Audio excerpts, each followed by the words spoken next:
World Tune TV।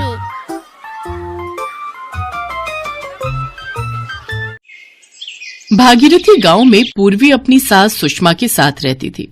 पूर्वी की शादी को अभी 2 महीने ही हुए हैं। उसका पति प्रवेश शहर में दिहाड़ी मजदूरी का काम करता है। शादी के महीने भर बाद ही प्रवेश शहर काम के लिए लौट गया, जबकि पूर्वी गांव में ही अपनी सास सुषमा के साथ रहने लगी।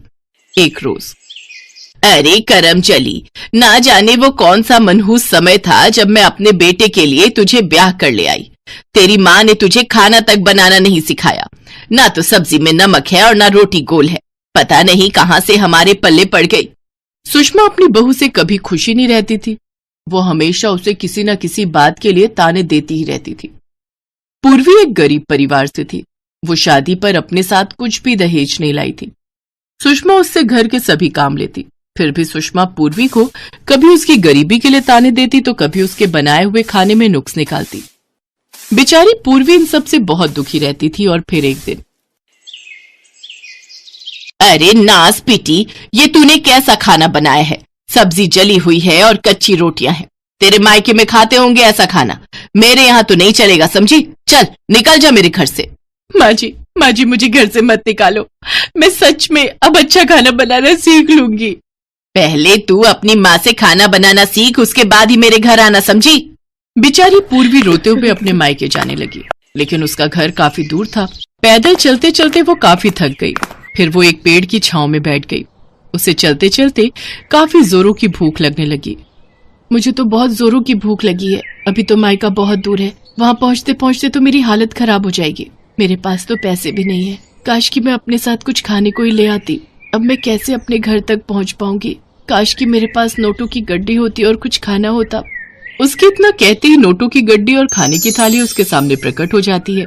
अरे ये पैसे और खाना कैसे आया? तभी वो जिस पेड़ के नीचे बैठी थी उसमें से आवाज आती है, बेटी, ये खाना और नोटों की गड्डी मैंने तुम्हें दी है। पर ये कैसे संभव है? भला ये पेड़ रोटी और खाना कैसे दे सकता है? बेटी, मैं एक जादुई पेड़ हूँ और मैं किसी की भी कोई भी इच्छा पूरी कर सकता हूँ। तुमने अभी खाने की और नोटों की गड्डी की इच्छा जताई थी, इसलिए मैंने तुम्हें ये सब दिया। लेकिन तुम इस जंगल में क्या कर रही हो? तब पूर्वी ने अपनी दुख भरी दास्तान उस पेड़ को बताई। बेटी, तुम मेरे तने से चकला बेलन बना लेना। मेरे तने से बना हुआ चकला बेलन भी जादुई ही होगा। उस पर अपने आप ही रोटियां बनने लगेंगी। तुम्हें उस चकला बेलन के सामने अपनी इच्छा बतानी है और फिर जो भी तुम्हें चाहिए वो तुम्हें दे देगा। पेड़ की बात सुनकर पूर्वी बहुत खुश हुई। उसने पहले पेट भरकर खाना खाया और फिर उस पेड़ ने उसे अपना तना दिया। उसे देखकर पूर्वी सोचने लगी, ऐसा करती हूँ, इस तने को लेकर अभी अपनी माँ के घर चली जाती हूँ। वहीं कुछ दिन रहकर इससे चकला बेलन भी बनवा लूंगी और वापस आकर सासू माँ से कह दूंगी कि मैंने खाना बनाना सीख लिया है। दोपहर बाद पूर्वी अपने मायके पहुंच गई और वहां उसने अपनी माँ आशा को सारी बात बताई। पूर्वी बेटा, तू कल ही इससे चकला बेलन बनवा लेना। इसका कुछ दिन हम भी इस्तेमाल कर लेंगे। हाँ माँ, इसके इस्तेमाल से तुम्हारी भी गरीबी दूर हो जाएगी। उस रात सभी खाना खाकर सो गए। दूसरे दिन पूर्वी ने उस जादुई तने से एक चकला बेलन बनवा लिया। माँ, मैंने जादुई चकला बेलन बनवा लिया है। क्यों ना हम इनसे अब कुछ मांग कर देखें? हे जादुई चकला बेलन, मेरे माता पिता बहुत गरीब हैं। काश इनके पास अच्छे पैसे होते तो इनकी गरीबी दूर हो जाती। पूर्वी के इतना बोलते ही वो जादुई चकला बेलन अपने आप चलने लग जाता है और देखते ही देखते उस जादुई चकला बेलन से काफी सारे पैसे और सोने के गहने निकलकर बाहर आ गए। हे राम, इतने सारे सोने के गहने और पैसे! बाप रे, मैं कहीं सपना तो नहीं देख रही। अब देखना माँ बाबा, मैं हर रोज आपके लिए चकला बेलन से पैसे मांगूंगी। बेटी, अब तेरी वजह से हमारी गरीबी दूर हो जाएगी। पूर्वी जब तक अपने मायके में थी वो हर रोज जादुई चकला बेलन से पैसे मांगती और वो चकला बेलन उसे रोज ढेरों पैसे देता। वो सारा धन पूर्वी अपने माता पिता को दे देती है। इससे कुछ ही दिनों में वो लोग काफी अमीर बन गए और एक दिन, माँ बाबा, मुझे यहाँ आए हुए काफी समय हो गया। अब मुझे अपने ससुराल जाना होगा। ठीक है बिटिया, लेकिन वहां तू अपना और इस जादुई चकला बेलना का ख्याल रखना। पूर्वी के माँ बाप ने उसे काफी सारे कपड़े, सामान और गहने देकर विदा किया। अपने साथ सारा सामान लेकर पूर्वी अपने ससुराल पहुंची। आ गई महारानी। इतने दिनों से अपने मायके में पड़ी हुई थी। अच्छे से खाना बनाना सिखाया तेरी माँ ने या नहीं? आप चिंता मत करिए माँ जी, अब मैं सब काम अच्छे से सीख गई हूँ। मैं अच्छी सब्जी और जो रोटी बनाना भी सीख के आई हूँ। ठीक है ठीक है, अब इस थैले में क्या है? जी वो माँ बाबा ने आपके लिए कुछ कपड़े और सामान भेजा है। सुषमा वो कपड़े और गहने देखकर चौंक गई। इतने महंगे कपड़े और गहने? तुम्हारे उन गरीब माँ बाप के पास इतना महंगा सामान खरीदने के लिए पैसे कहाँ से आए? तभी सुषमा की नजर थैले में रखे चकला बेलन पर गई।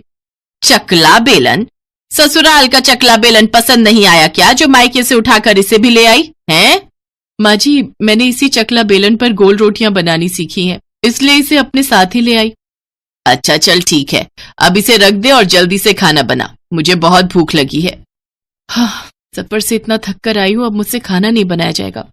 ऐसा करती हूँ, आज चकला बेलन से ही खाना मांग लेती हूँ। पूर्वी किचन में जाती है और चकला बेलन को अपने सामने रखकर कहती है, काश मेरे सामने ढेर सारा स्वादिष्ट खाना आ जाए। पूर्वी के ये सोचते ही उसके सामने ढेर सारा स्वादिष्ट खाना आ जाता है। ये देखकर पूर्वी बहुत खुश हुई। वो जल्दी से सुषमा के पास गई। माँ जी, चलिए खाना तैयार है, आप चलकर खाना खा लीजिए। इतनी जल्दी खाना? अरे खिचड़ी या दलिया ही बना दिया क्या? आप खुद ही चलकर देख लीजिए। सुषमा रसोई घर में जाती है तो वहां ढेर सारे पकवान देखकर पूर्वी से कहती है, इतनी जल्दी इतना सारा खाना? तूने कैसे बना लिया? अरे अपनी माँ के घर से खाना बनाना सीख कर आई है या कोई जादू टोना? माँ जी, मैंने खाना बनाना सीख लिया है, अब मैं जल्दी जल्दी खाना बना लेती हूँ। सुषमा को अपनी आंखों पर बिल्कुल भी विश्वास नहीं हो रहा था, लेकिन उस दिन उसने भरपेट खाना खाया और फिर पूर्वी से बोली, बहू खाना तो तूने बहुत ही अच्छा बनाया है। चलो, घर से निकालने का कुछ फायदा तो हुआ कि तूने अच्छा खाना बनाना सीख लिया। फायदे तो मुझे बहुत हुए सासू माँ। इस तरह पूर्वी अपने जादुई चकला बेलन से जब भी खाना मांगती, उसके सामने झट से खाना बनकर आ जाता। ऐसे ही कुछ दिन बीत गए और फिर एक दिन प्रवेश वापस अपने गांव आया। क्या बात है जी, जब से आप आए हैं दुखी लग रहे हैं। क्या बताऊं पूर्वी, शहर से आते वक्त सोचा था कि तुम्हारे और माँ के लिए कुछ कपड़े और कुछ सामान ले लूंगा, लेकिन सच कहूं तो जो भी मजदूरी मुझे मिलती है उसमें तो मेरा किराया, खाने पीने का खर्चा, साथ में तुम लोगों के लिए जो खर्चा भेजता हूँ वही निकल पाता है। उसके बाद तो बचत के नाम पर कुछ भी नहीं बचता। आप परेशान मत होइए जी, अब हमें पैसों की कोई परेशानी नहीं होगी और अब से आपको मजदूरी करने की भी जरूरत नहीं पड़ेगी। ये तुम कैसी बातें कर रही हो पूर्वी? अगर शहर जाकर मजदूरी नहीं करूंगा तो तुम्हारा और माँ का गुजारा कैसे चलेगा? घर खर्च कैसे चलेगा? पूर्वी ने प्रवेश को जादुई चकला बेलन की सब बात बता दी, साथ ही उसको ढेर सारे पैसे भी निकाल कर दिए। और ये सब करते हुए उसकी सास सुषमा ने उसको देख लिया। ओह, तो ये राज है इस जादुई चकला बेलन का। इसके इस्तेमाल से ही पूर्वी इतना बढ़िया खाना बना रही थी, साथ ही ये तो ढेरों पैसे भी देता है। मुझे जल्द ही इस जादुई चकला बेलन को चुराना होगा। रात को मौका मिलते ही सुषमा वो जादुई चकला बेलन चुराने जाती है तो बेलन अपने आप हवा में उड़ते हुए सुषमा की पिटाई करने लगता है। तभी सुषमा जोर जोर से दर्द के मारे चीखने लगी, अरे कोई मुझे बचाओ, नहीं तो आज तो ये बेलन मेरी जान लेकर ही छोड़ेगा। तभी वहां प्रवेश और पूर्वी भी आ गए।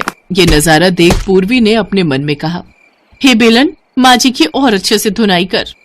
बस फिर क्या था, सुषमा की अच्छे से धुनाई होने लगी और पिटते पिटते सुषमा बेहोश हो गई। पूर्वी, जल्दी से इस बेलन को रोको, नहीं तो आज माँ मर जाएगी। फिर पूर्वी ने अपने मन में कहा, हे बेलन रुक जा। प्रवेश और पूर्वी ने सुषमा की मरहम पट्टी की। इस हादसे के बाद सुषमा को सबक मिल चुका था, साथ ही उसने कसम खाई कि वो चकला बेलन को कभी हाथ नहीं लगाएगी। विक्रम और सहदेव दोनों सगे भाई थे। विक्रम बहुत ही मक्कार और लालची स्वभाव का था, जबकि सहदेव विनम्र और सीधे स्वभाव का था। एक दिन विक्रम की पत्नी सरला गुस्से में बोली, मुझे समझ नहीं आता बापूजी, पूरे घर में अपनी खांसी से बीमारी फैलाते रहते हो। तुम्हारी वजह से पूरे घर में बीमारी छाई रहती है। भाभी, तुम बापू से इतनी नफरत क्यों करती हो? इस तरह से कोई दुत्कारता है क्या? बापू की उम्र का तो लिहाज करो भाभी। सुनते हो जी, इस सहदेव की भी लगता है जुबान निकल रही है, थोड़ी खींचनी पड़ेगी। अपनी भाभी से जुबान लड़ाता है, आज तेरी खाल खींच लूंगा। विक्रम छोड़ दे इसे, छोटा भाई है तेरा, मत मार, कुछ तो रहम कर। ये तो बस मेरी परवाह कर रहा था, इसीलिए इसने बोला। इस बात की इतनी बड़ी सजा मत दे। समझा दो इसे, आज के बाद इसने सरला को अगर कुछ कहा तो इसे जान से मार दूंगा। अपनी जुबान को मुंह के अंदर बंद करके रखे। विक्रम अपनी पत्नी सरला के साथ मिलकर अपने भाई और पिता पर बहुत जुल्म करता था।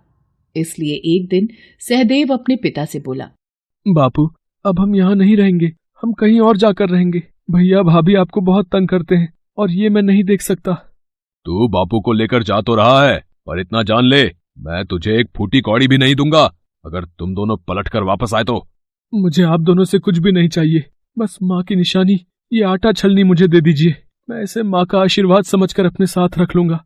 ले जाने दो, ये बेकार सी टूटी हुई पुरानी आटा छलनी वैसे भी हमारे लिए बेकार है। अच्छा है ना, बला टलेगी, सारा दिन मनहूसियत छाई रहती है, जान छूटेगी।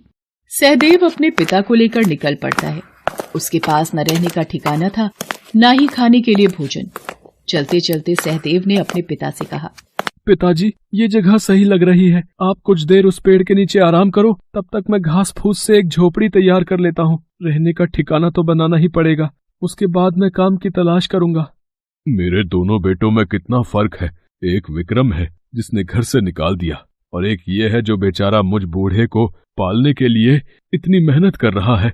भगवान मेरे बच्चे को दुनिया की सारी खुशियां देना। बापू देखो, ये झोपड़ी तैयार हो गई, आओ चलो झोपड़ी में चलकर आराम कर लो। बापू, बापू, ये क्या हो गया भगवान? बापू आंखें क्यों नहीं खोल रहे? बापू, तुम मुझे अकेला छोड़कर क्यों चले गए? मैं इस दुनिया में अकेला क्या करूंगा? मैं जानता हूँ तुम्हें सदमे ने मारा है, तुम दुख को बर्दाश्त नहीं कर सके। सहदेव फूट फूट कर रो पड़ता है।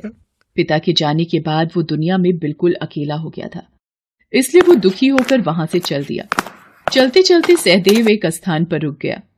बहुत प्यास लगी है, पर पानी कहाँ मिलेगा? वो सामने तालाब दिखाई पड़ता है, उसी से पी लेता हूँ।